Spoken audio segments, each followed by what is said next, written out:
she was apparently screaming to the producers, very, very annoyed at what they'd asked her. And I imagine that is that sort of question. She wasn't there for that because she says, I didn't expect this. And you mustn't do that with Meghan because she's in control. But you could see she couldn't contain her anger, her fury, just the same as in and out of the interview, she couldn't stand Harry speaking. She would look at him with such harsh eyes and such a terrible expression on her face because she didn't want him to talk.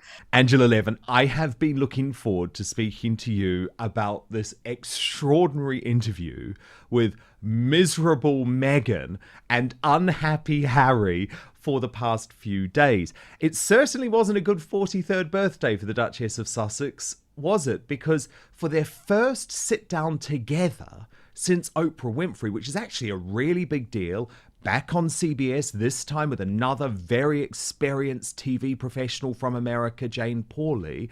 Despite all of that, it was a real car crash. Oh, Angela, she was so mad. She was fuming. And you've actually heard that she threw a bit of a strop? Yeah, she did. After the interview was over, she was apparently screaming to the producers, very, very annoyed at what they'd asked her. And I imagine that is that sort of question. She wasn't there for that because she says, I didn't expect this. And you mustn't do that with Meghan because she's in control. But you could see she couldn't contain her anger, her fury, just the same as in and out of the interview, she couldn't stand Harry speaking. She would look at him with such harsh eyes and such a terrible expression on her face because she didn't want him to talk. I imagine it was very difficult, and Harry. I mean, I do feel sorry with him. Actually, when I see that face, he looks so unhappy. The face has absolutely got no expression on, and he just looks at a complete loss. He is really lost at the moment, I think. And although I've been very cross with him and seen such a change in him, I think that he's in a very, very bad way. Yeah, he felt so distant from Yeah. her, Angela. He was almost backing away. And it was interesting to me that in that moment, Jane Pauley immediately noticed that Meghan put her hand on Harry's knee, but he didn't come in to provide her any sort of support. He basically let her take it. Yes. Well, usually he would certainly put a hand on that, or she would take his arm. But I think it wasn't that. I think that it was a case that if she had her hand on his leg, she could pinch it if he said anything without anybody really seeing it, and that would shut him up. I think it was much more, I'm in control. You do anything or say anything, I do Oh, what I you, see. and you will get it. That actually makes a lot of sense. So it's almost like, I've got this, Harry. Don't say anything. This is my time to answer this question. Yes, I feel that they're at a stage now where they can't stand each other. I don't know how long these things last. You can have those bouts. If you can't stand your partner, then you love them the next day. But this is a sort of thing that it wasn't working for them as a partnership, and they were really angry with each other. And I think that they can't really separate because Meghan wouldn't get nearly as many jobs as she would like, or respect she would like, if Harry wasn't there, because although he's not a working royal, he is still a royal, and it's that name royal that keeps her going. And he can't leave because what will happen? How will he see his children? How will he be anything really? And I think that they've come to a very, very difficult end. They might not leave each other now, but you can see there's no warmth there. There's No, anger, it's there's all gone spite, and wrong. there's Drew is stepping out of it. As you see with Harry, he just stepped out of the whole conversation. And when he made a comment about it, Meghan looked at him. Eyes, if eyes could kill, he'd be dead. And it almost felt, Angela, as if she was making yet another threat to the British Yes, royal family, didn't it? She said, I've only scraped the surface. And to me, yes, that felt like, is she writing the book at the moment? Is there more to come? There was a veiled undertone, a yes. sinister sort of little, be It careful, was. royal family. I've got more to say on this, and I'm not going to say it in this interview. Yes, exactly. I think she's very good at those. She fits in these lines of warning people or saying that she's still suffering from things. She's a victim. She likes to be a victim. I can't understand why, because she's got, 16 bathrooms, children, one of each sex, loads of money, but she likes to be a victim. And with this time, she just doesn't care. She just makes people want to feel sorry for her. Well, why on earth should they? The whole thing about her wanting to commit suicide is a very strange one as well. I mean, if I can just Do you run. believe it? I don't actually. No, I think it was a way to get Harry out the family and whiz over to quickly to America because she went to the help of the staff. She asked the staff to help her, who have very different doctors from the royal family. Not saying they're better or worse, but they're not allowed to deal with royals. The royals are handled in a different way. There are always doctors running around or being there because the royal family have a whole load of their own. If she'd asked King Charles about help, for he'd had therapy. If she'd asked for William or Catherine, they did this platform of mental health, which they knew very well. She said she didn't want to ask Harry because she knew he'd been very unhappy lately. Well, that's a nonsense, isn't it? If you're married to somebody and you're pregnant and you want to say, look, please help me, but she didn't want to do that. I don't think that's a sort of that's a nonsense. Now, the other thing is that really baffles me is that if you are in your late 30s and you're pregnant, she was about 6 months pregnant, you go to see your doctor and they will say to you, how do you feel mentally as well as physically? Because a lot of women who are getting heavily pregnant feel very low. They feel that their body's been changed and they don't understand how they're not happy when they should have when they want a baby. And there was somebody absolutely ready to help her. I mean, she Mm. must have gone because you can't not go when you're that age. You can get into a danger zone. And I just think that if she hasn't done anything like that, it makes a nonsense. But the other thing is, on that day when she did tell him, and she'd been crying and crying, she turned up at the Royal Albert Hall looking ever so glamorous, lots of makeup, black dress, very attractive, laughing, smiling. Now, I know you can, as they say, put on a good face, but I think if you're nearly suicidal, you can't get out of bed, you can't be bothered to make up. Life has no interest for you, and therefore you're not going to make a big effort to look wonderful. But she did, she looked fine. So for me, and of course I might be wrong, it's just my feeling, I don't believe in it. So this has stayed on for 4 years now. Whereas, as you said, she's still thinking about it. She's only just got to the top. She's still on the surface about it. Well, for goodness sake, move on. She doesn't want to move I on know. because she I know. wants to But win.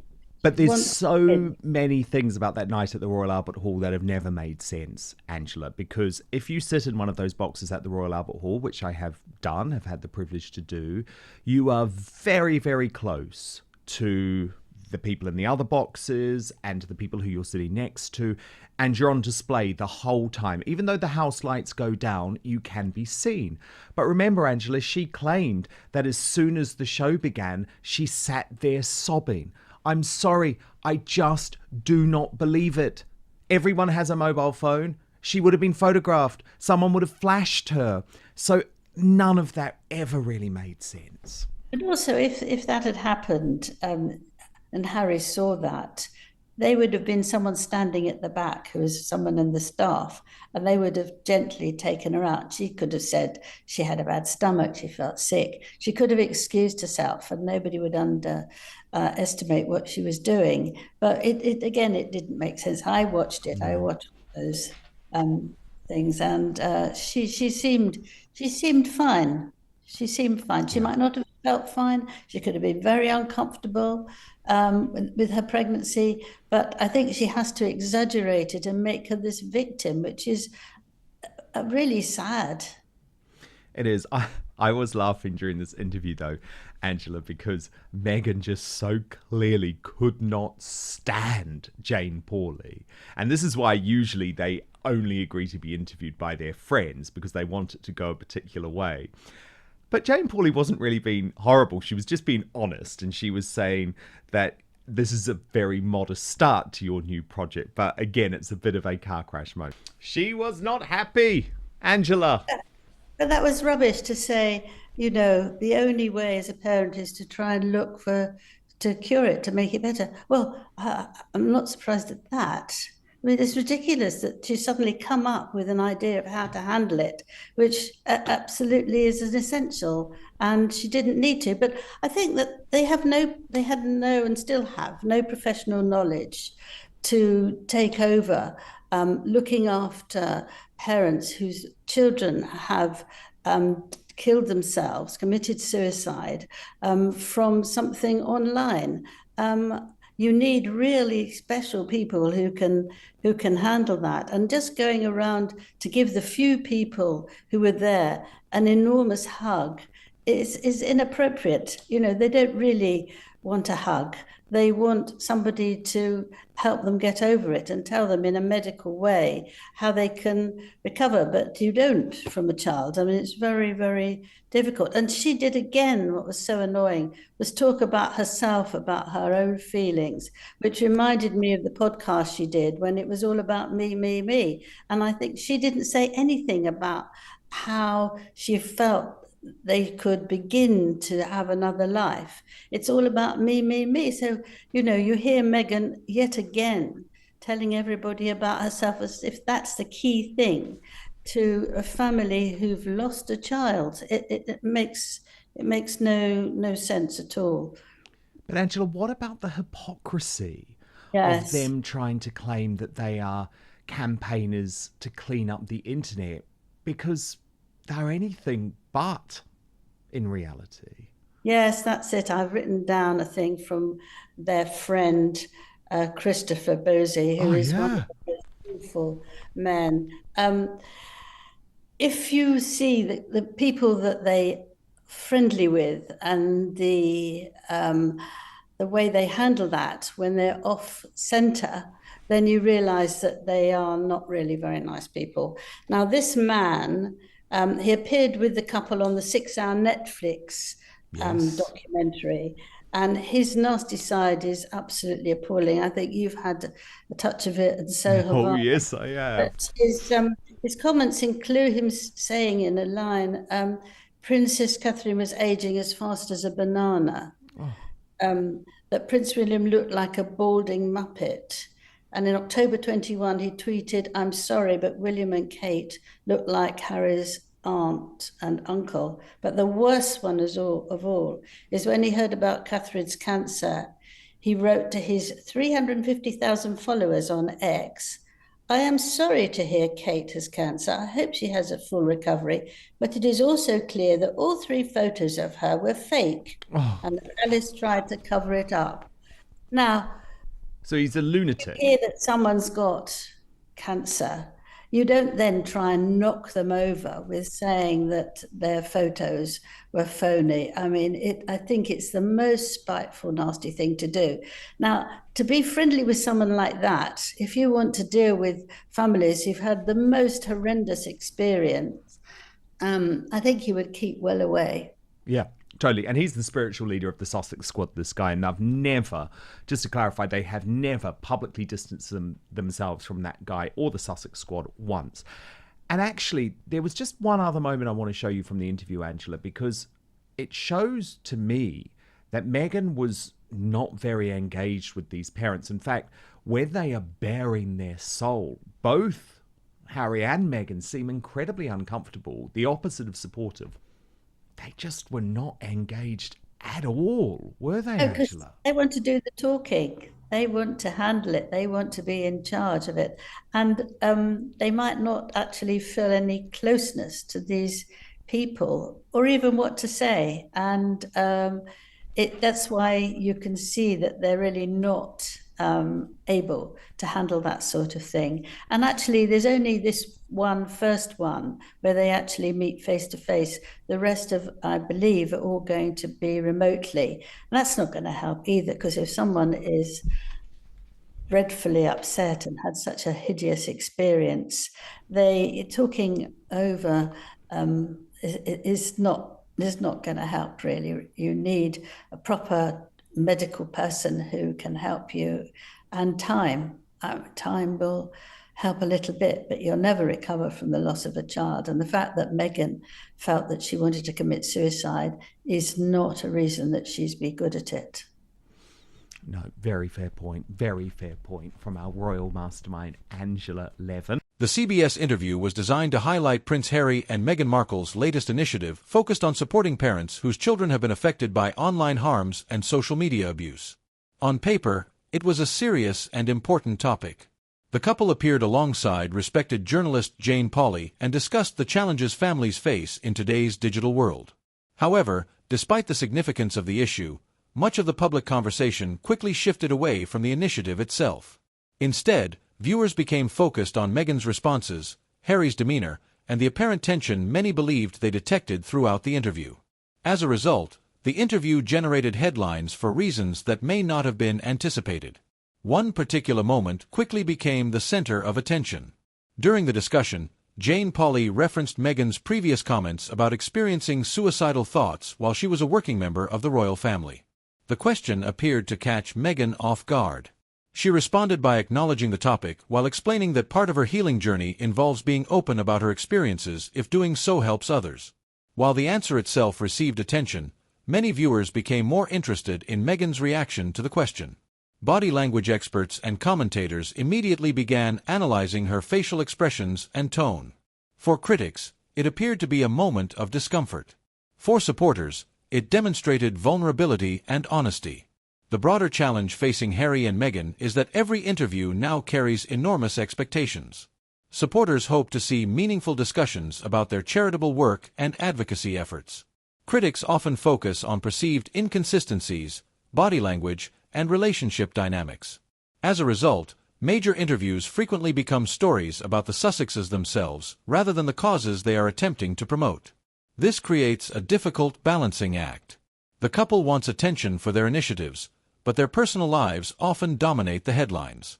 That pattern was clearly visible once again following this CBS appearance. The reaction to the interview has been sharply divided.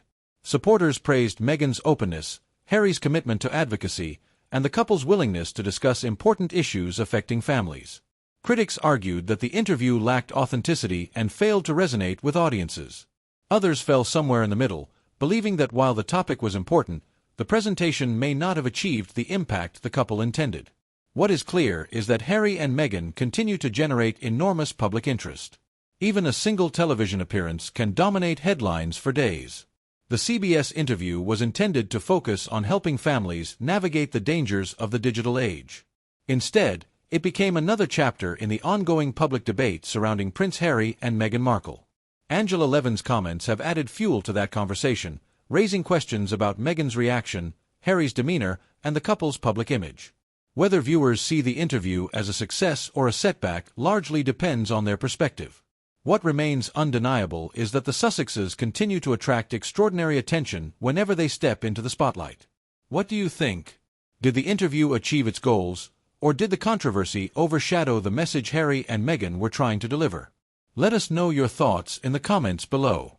If you enjoyed this video, don't forget to like, subscribe, and turn on notifications for more royal family news, analysis, and commentary.